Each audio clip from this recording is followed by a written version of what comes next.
Okay, everybody, Steve D9 Games. I wanted to come up with a quick one on how I put some factions together. So this scene here is from the graveyard at the top of the mount on Ganal Island.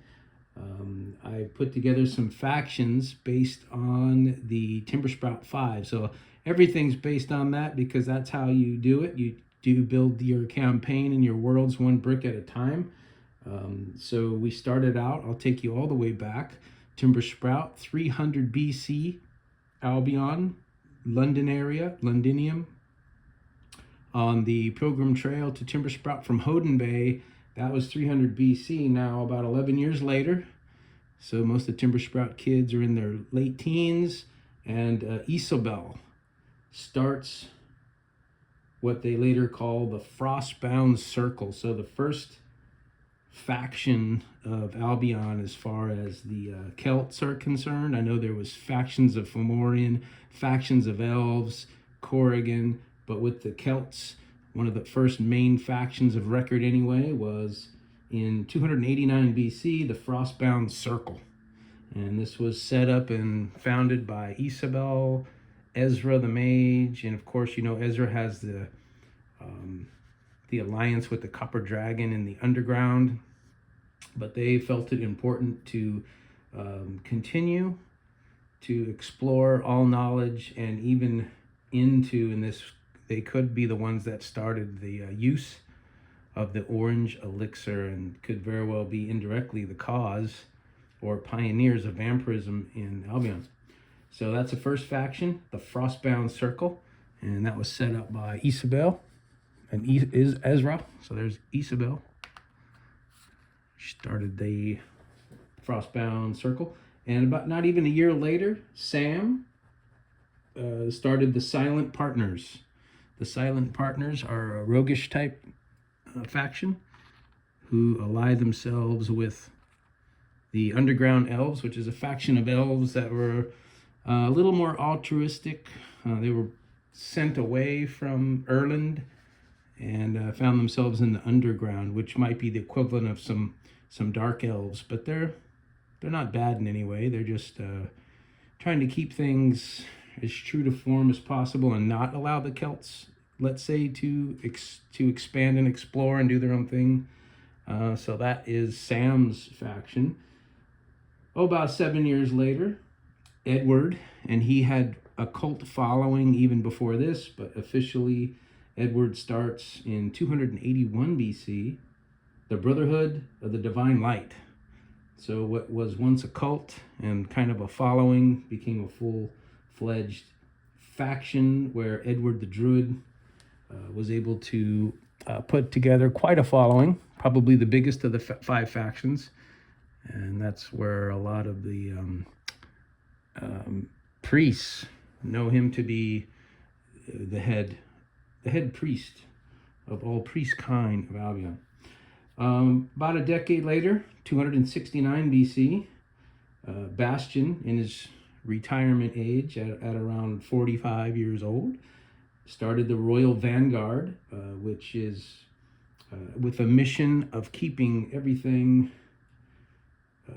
true to the forge. So he's a weapon and a shield maker. Of course, he allies himself and believes his mission is to protect those divine and the mages.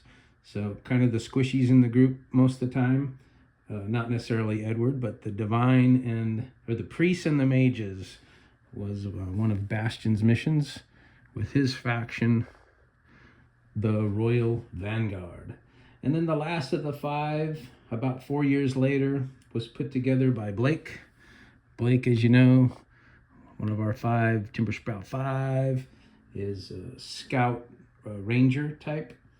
And he started the Green Watch. The Green Watch and their mission to expand and open the borders of Albion to all. And that would lead to the Romans coming into Ireland, or actually London first, and in Great Britain in 265 BC.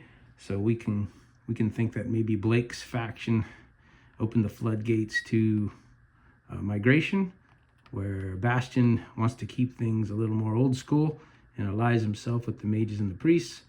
Edward is trying to keep any kind of taboo magic from being used, and he wants to keep things true to the divine and maybe the elves. Sam wants to take it old school as well, so you can see his faction, the Silent Partners, are in alliance with Blake and the Outsiders, where he thinks it's probably okay for everybody to coexist. So I'd say the Silent Partners might be the coexisting faction. And then, of course, the first one, the Frostbound Circle, Isabel, Ezra, and the Mages, all about knowledge. Typical magic users, right?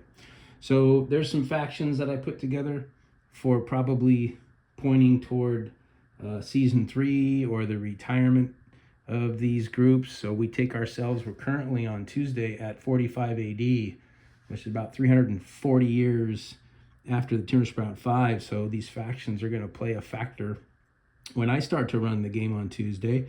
And of course, the Timbersprout 5 at that time will all be passed on 250 years later, or will they? And then that's the factions that they've created. So there's your 5 factions based on the Timbersprout 5, taking it into the future. That is about it. I did get some cool information from a YouTube video I watched where they talked about like a 5-star with the 5 points being each of the 5 factions, where the 2 closest points you put the factions that they're allied with, and then the 2 further away would be factions that they're opposed to. So I'll give you more information on that later, but you can kind of see how with 5 different mission statements, some of them are going to get along and some of them are not. So that's it. That's the factions video. I want to just send that out, show you how I put those together. You can do that in your game, maybe only 3. You could use 4, 5, 6, however many you want. I thought this was cool. And then again, next time we'll be doing another Timbersprout 5 Season 2, Episode 11 will be next week or the week after. And more updates to come. Thanks again. Until next time. Peace.